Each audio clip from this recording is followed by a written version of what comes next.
didukung oleh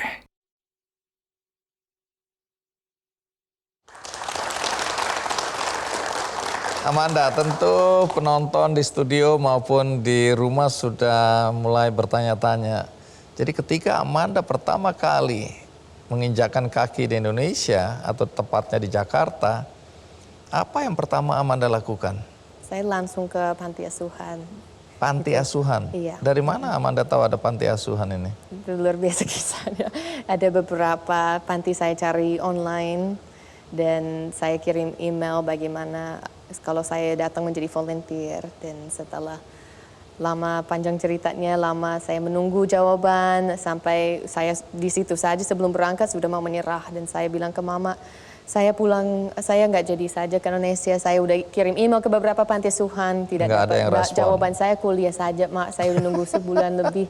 Pasti Tuhan sudah kasih jalannya kalau ini rencana dia, tapi ternyata Tidak ada yang balas, tidak ada yang respon. Iya, tapi mama saya saking bijaknya, dia bilang dari satu sisi dia senang, oh ya baguslah kau di sini aja, tapi dari satu sisi dia tahu nih panggilan dalam hidupku. Jadi dia bilang, Amanda, kalau kamu tahu kau dengar suara Tuhan, go, kamu harus taat. Kenapa masih persiapan kuliahmu?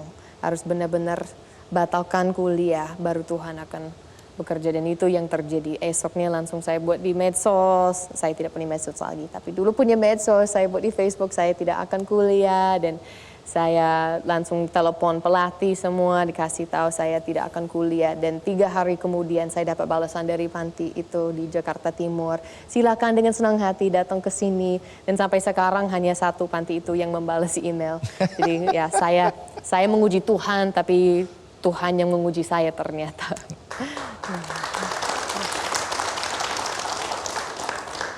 Jelajahi cara baru mendapatkan informasi. Download Metro TV Extend sekarang.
Terus di panti asuhan itu apa yang Amanda lakukan? Saya jadi sukarelawan saja, jadi main-main sama anak, bantu-bantu kalau ada apa-apa di kantor, tapi lebih sama anak-anak juga, ikut acara, ikut dengan bantu mereka di sekolah, PR, apapun kegiatan mereka sehari-hari saya ikut-ikut saja.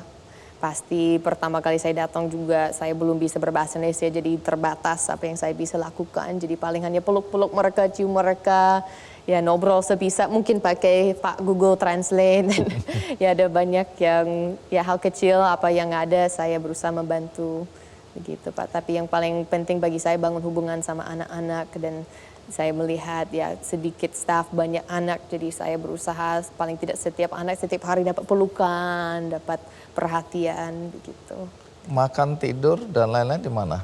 Ya di sana ikut dengan panti asuhan itu, apapun yang mereka makan saya makan, tinggal di situ bersama dengan mereka. Saya sharing ada satu kamar staff bersama dengan staff yang lain pada saat itu.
Apa enggak susah menyesuaikan diri dengan situasi dan kondisi hari itu? Iya, susah sekali. Tapi ya, yang buat saya kuat itu teringat korbanan Tuhan Yesus. Inilah kita rayakan Natal.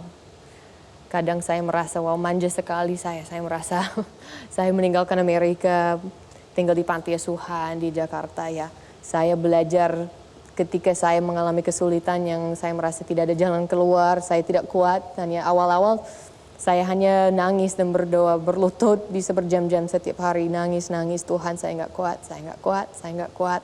Tapi Tuhan beri kekuatan, khususnya pada saat saya ingat korbanan Tuhan Yesus buat saya. Di panti asuhan kemudian Amanda dan teman mendirikan yayasan ya. Betul, iya. Kemudian di situ menampung anak-anak juga. Iya. Anak-anak ini dari mana? Iya. Dan siapa mereka ini? Iya, yang pertama-tama ya yang saya paling syukuri itu sahabat saya Ibu Udur Manurung. Beliau sebagai kepala panti dulu di panti lama dan kami dulu sharing satu kamar kadang sama staf yang lain dan beliau juga dapat panggilan pada saat tahun 2014 dan kami sama-sama nih saya datang merasa saya harus belajar baru nanti akan buka panti asuhan sendiri. Beliau juga sama, dapat panggilan yang sama bervisi dari saya. Dengar suara Tuhan akan ada saatnya kamu punya panti, begitu. Jadi setelah saya udah bisa berbahasa Indonesia, kami sedang menobrol dan saya cerita panggilan saya, dia juga cerita panggilan dia dan kami merasa, wah ini tidak kebetulan. Tuhan pertemukan kami, itu benar-benar rencana Tuhan luar biasa. Dan kami berdoalah Tuhan sediakan anak-anak yang membutuhkan. Jadi kami tidak jaga privasi anak-anak, kami tidak boleh sharing latar belakang mereka, tapi prinsip kami itu benar-benar satu home bagi anak-anak. Kami tidak mau mereka merasa mereka dibesarkan di dalam institusi. Mereka harus setiap anak wajib mendapatkan suasana home, sosok seorang ibu atau ayah kalau memungkinkan. Jangan hanya karena kemiskinan anak-anak dibesarkan di panti asuhan, itu prinsip kami. Baik.